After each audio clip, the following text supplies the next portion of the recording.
Ayan guys, bumili ako ng card dito sa half hip on half of 251 day unlimited rides para malibot ko yung iba't ibang mga destination dito gaya ng Diniwid, Puka at kung saan pa. See you, papakita ko mamaya. Dito na.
Burakan ito, no?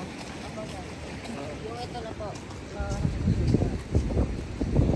ABS ka na dito, sir? ABS. Ako naman ABS. ABS-CBN. Ha? ABS-CBN. Vlogger rin, artista rin. Ayaw mo na. Long live.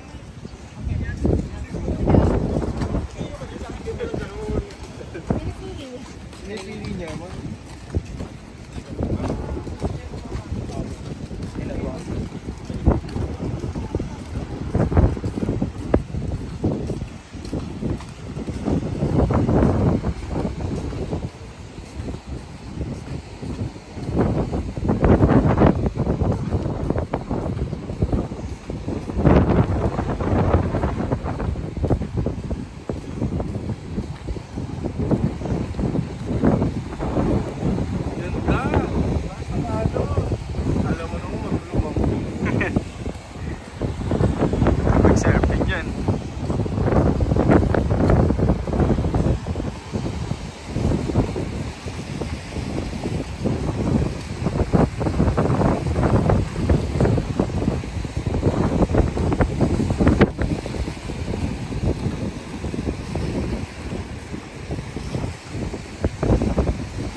Ayan guys, galing na po ako dito sa New Coast, Boracay, in which dito makikita yung keyhole.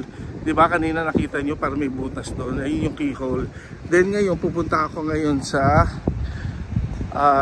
Cove 2. Yan, Cove 2 naman. Tapos after Cove 2, Puka Beach. Sana lahat magawa ko ngayong araw. Kasi ito yung huling araw namin dito sa Boracay. Tapos bukas uwi na ulit. Balik to reality sa Manila. Okay?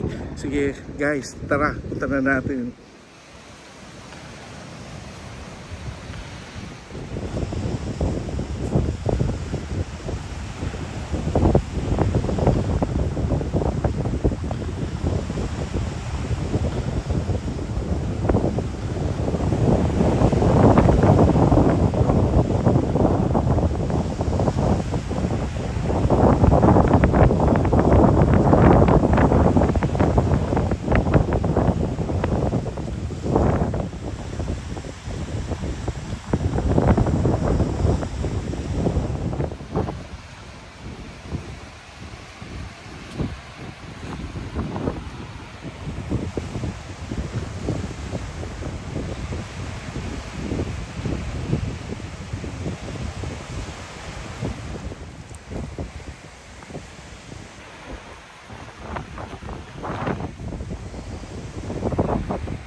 Guys, Cove 2. Ito ang Cove 2 sa Boracay.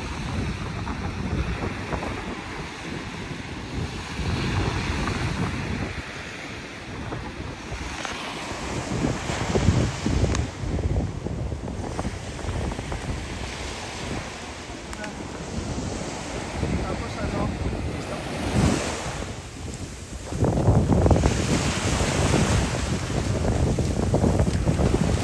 So, nagiging na ako. Yan, malalagpasan dito.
Ayun guys, tapos na ako sa Puka Beach. Actually, ang kagandahan ng hip in at saka hop off, talagang kung saan ka binaba, doon ka rin ipipick up nila. Tapos merong sunod-sunod na destination na pupuntahan ka. So, Ang problema lang dito sa Puka Beach, ang layo. Ang layo ng pinagbabaan namin kasi hanggang doon lang talaga daw sila. Tapos lalakarin. Tapos hanggang doon sa beach. Sa Puka Beach. Kaya ito, hingal na hingal ako. Pabalik na naman ako doon sa kung saan ako binaba ng bus para doon naman ako susunduin or i-pick up ng kahit na anong bus ng hip in, hop off.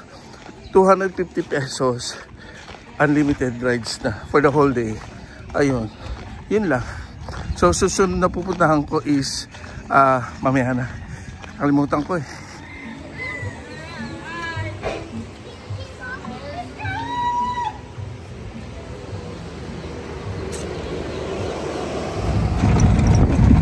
Ayun, binabalang ako doon sa main road. Doon sa kanina ng bus. From Puka to Ilig-Iligan kasi hindi na pala pwedeng pumasok dito yung bus. So, kumuha ko ng e-trike. So 150 ang bayad. So ngayon sabi ni Kuya, ang problema lang daw walang sasakyan pabalik, di ba? So itong binabiyahe kong to is either magiging option ang paglalakad, which is ayoko.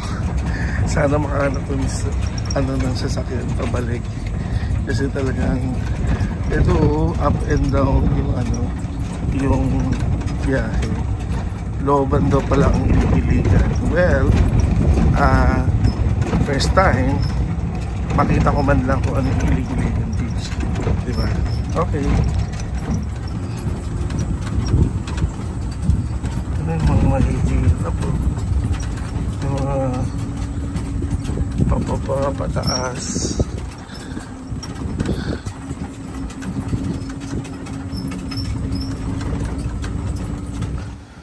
Ilig-Iligan.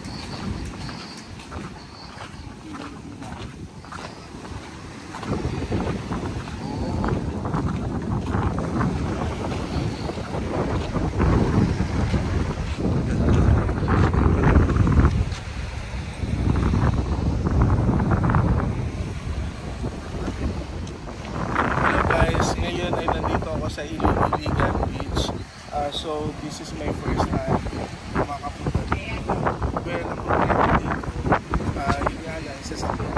Kasi talaga makangontrata ka para meron kang sasakyan pabalik sa crossing lang. Tapos yun, susunod natin tayo ng bus. Pero ngayon, papakita ko sa inyo Ilig-Iligan. Tara!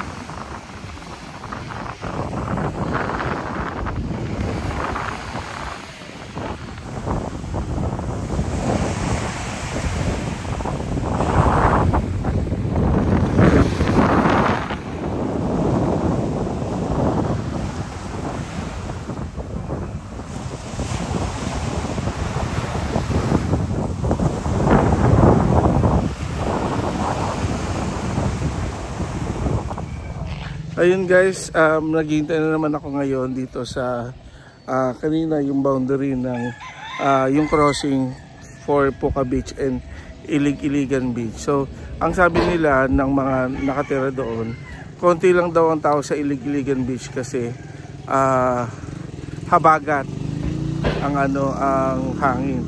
Pero pag amihan, marami daw talaga mag-swimming doon. So ngayon, ang susunod na pupuntahan ay Dinuwind Beach. Then after Dinuwind Beach, dun na sa beachfront ulit. Okay. Hi! Ayun guys, ang final destination namin ngayon ay ang Dinuwind Beach Resort. So ito yung Dinuwind, medyo ganun din. Mula City Mall, binaba kami doon ng bus. Tapos sumakay kami ng e-trike, papasok dito. So ganun din. Sasakay ulit kami ng e-trike pabalik, tapos susundin ulit kami ng bus. Pero guys, ang ganda, ang payapa ng Dinuwind. Kaso medyo parang ang vibe niya parang Batangas, parang ganun lang. Pero maganda siya, maganda. Ayan, tingnan niyo yung paligid.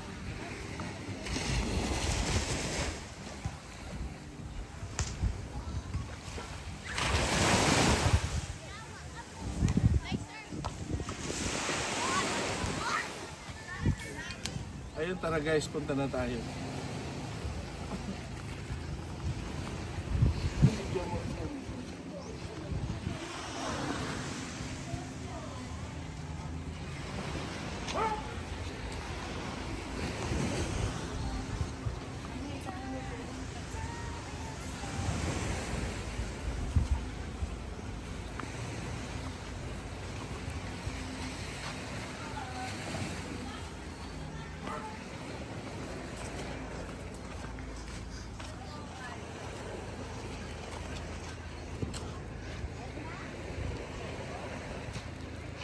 Dito ka na. Yan. Para maano mo yun.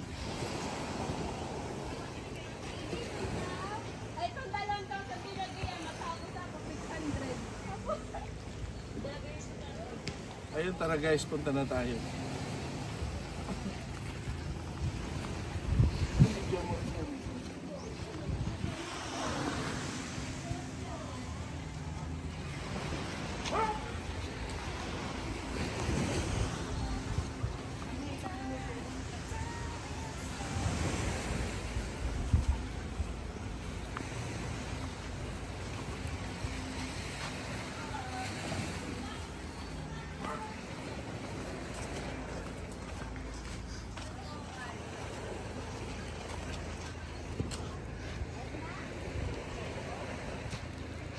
Dito ka na. Yan. Para maano mo yun. Ay, itong dalawang taon sa binagyan, matapos ako 600.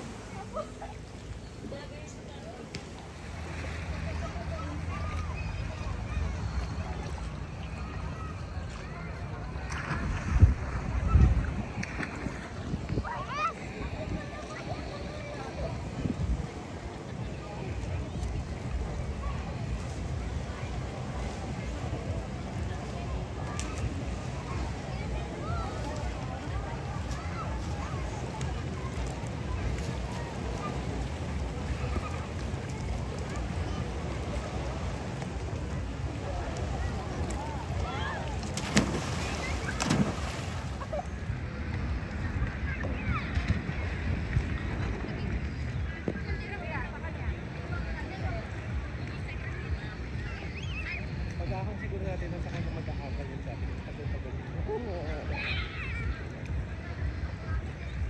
Ayan o. Ano? Nakuha? 12 o pa ano? 16 mataas.